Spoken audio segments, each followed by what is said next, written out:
नमस्कार, मैं हूं नीतीश पांडे और आप देख रहे हैं अमर उजाला। आज मैं आपसे एक ऐसी खबर पर बातचीत करने के लिए उपस्थित हुआ हूं जो कहीं ना कहीं रिश्तों को तार तार कर रही है। घटना बलिया की है। 2 दिनों से अगर बात करें तो 11 मई को सिकंदरपुर क्षेत्र में मानव अंग मिलते हैं क्षत विक्षत हालत में। गांव में दहशत फैल जाती है। पूरे क्षेत्र में लोग तमाम तरह की चर्चाएं करने लगते हैं और इन चर्चाओं के बाद जब पुलिस इस मामले की तफ्तीश करती है तो तस्वीर खौफनाक सामने आती है और वो तस्वीर आती है रिटायर्ड फौजी देवेंद्र यादव की हत्या के रूप में। देवेंद्र रिटायर्ड फौजी थे और अक्सर अपने गांव पर ही रहते थे। उनकी पत्नी, उनका एक अन्य भी मकान था, वहां पर रहती थी और जो तस्वीर सामने आई है वो ये आई है कि अवैध संबंधों में ये हत्या की गई है। ऐसा बताया जा रहा है कि उनकी पत्नी के एक ट्रक ड्राइवर से अवैध संबंध थे और उन अवैध संबंधों के कारण इस हत्या को अंजाम दिया गया, जिसमें कुल 4 लोग शामिल थे। एक मृतक की पत्नी, दूसरा जिनसे उनके अवैध संबंध थे और उसके साथ 2 अन्य लोग। सबसे पहले बेटी की शिकायत पर, मृतक की बेटी की शिकायत पर पत्नी को हिरासत में लिया गया। पहले तो टालमटोल किया उसने, फिर जब कड़ाई से पूछताछ की गई तो सच सामने आ गया और अन्य जो 3 आरोपी हैं उनको पुलिस मुठभेड़ में गिरफ्तार कर लिया गया है। बात करें तो मृतक की कुल 3 बेटियां और एक दत्तक पुत्र है और आपको यह भी बताएं कि अपनी छोटी बेटी को, जो कि कोटा में रहकर पढ़ाई करती थी, लाने के लिए शहर की तरफ निकले थे देवेंद्र, लेकिन वापस नहीं आए। और आपको बता दें कि उनकी हत्या उनके अन्य जो मकान है वहां पर की गई है, ये बात भी सामने आई है। इसके साथ ही पहले हत्या होती है, फिर उनके शव को लेकर जो आशिक है वो बोलेरो कार में भरकर गांव की तरफ जाता है और शव को शत विक्षत करके अलग अलग जगहों पर पहचान छिपाने के लिए फेंकता रहता है। इसी बीच बचे हुए शव के टुकड़े को कुएं में डाल देता है और जब इनकी गिरफ्तारी हुई है तो पूरी तस्वीर सामने आई है। सबके मन में यह सवाल है कि आखिर समाज कहां और किस दिशा में जा रहा है।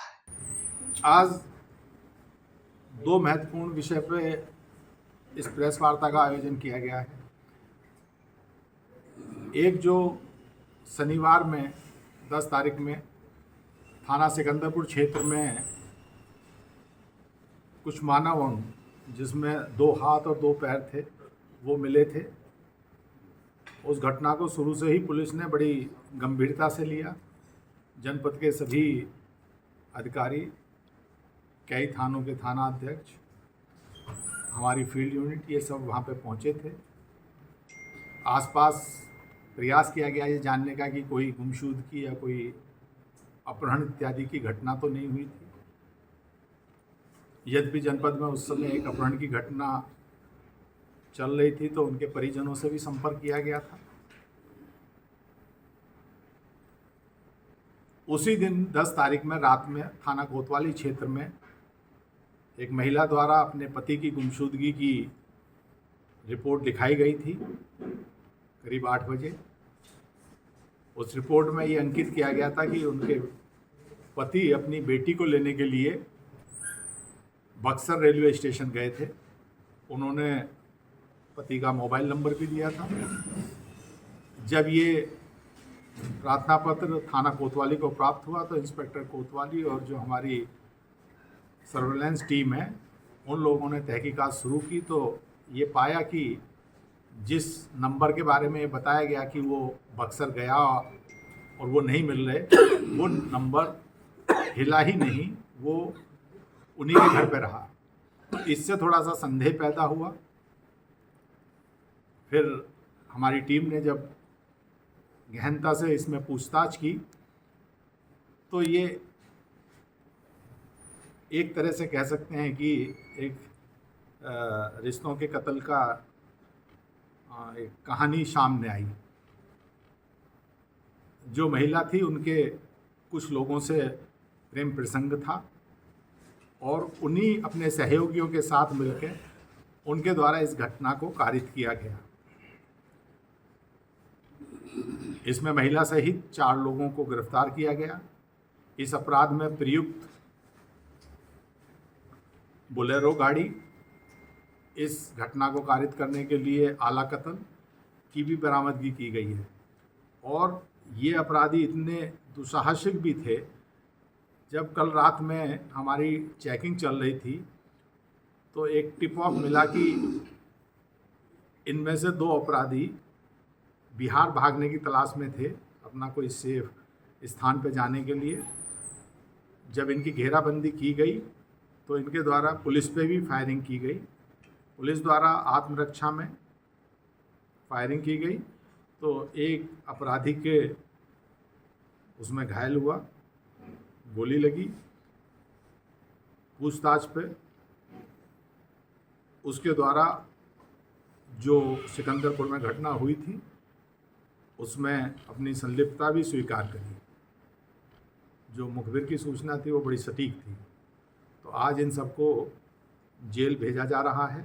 ये बहुत ही घृणित अपराध था, दुस्साहसिक भी था, जिसमें एक व्यक्ति के 6 टुकड़े कर दिए गए, 2 पैर 2 हाथ, जिन्हें ट्रांसपोर्ट करने के लिहाज से इनके द्वारा ऐसा कृत्य किया गया था। अलग अलग स्थान पर डाले गए थे। पैर और हाथ तो ग्रामीणों की सूचना पर बरामद हुए थे। जब इस घटना का खुलासा हुआ तो अभियुक्त गणों की निशानदेही पे शरीर का अन्य हिस्सा प्राप्त हुआ। इसका सिर घाघरा नदी में फेंका गया था। वहाँ गोताखोरों से तलाश कराई जा रही है, निरंतर 3 दिन से चल रही है, लेकिन सिर अभी नहीं मिला है। बाकी सारी चीज़ें इसमें जो भी वैधिक साक्ष्य हैं, क्योंकि इन सब की फॉरेंसिक टीम ने बड़ा मेहनत करके हर जगह का साइंटिफिक तरीके से एविडेंस कलेक्ट की गई है और जैसे जैसे चीज़ें बताई गई थी उसके अनुरूप सभी साक्ष्यों का संकलन करते हुए इन्हें जेल भेजा जा रहा है। अगर आप ये वीडियो YouTube पर देख रहे हैं तो हमारे चैनल को सब्सक्राइब करें और बेल आइकन को दबाना ना भूलें। अगर आप Facebook पर ये वीडियो देख रहे हैं तो हमारे पेज को लाइक करें।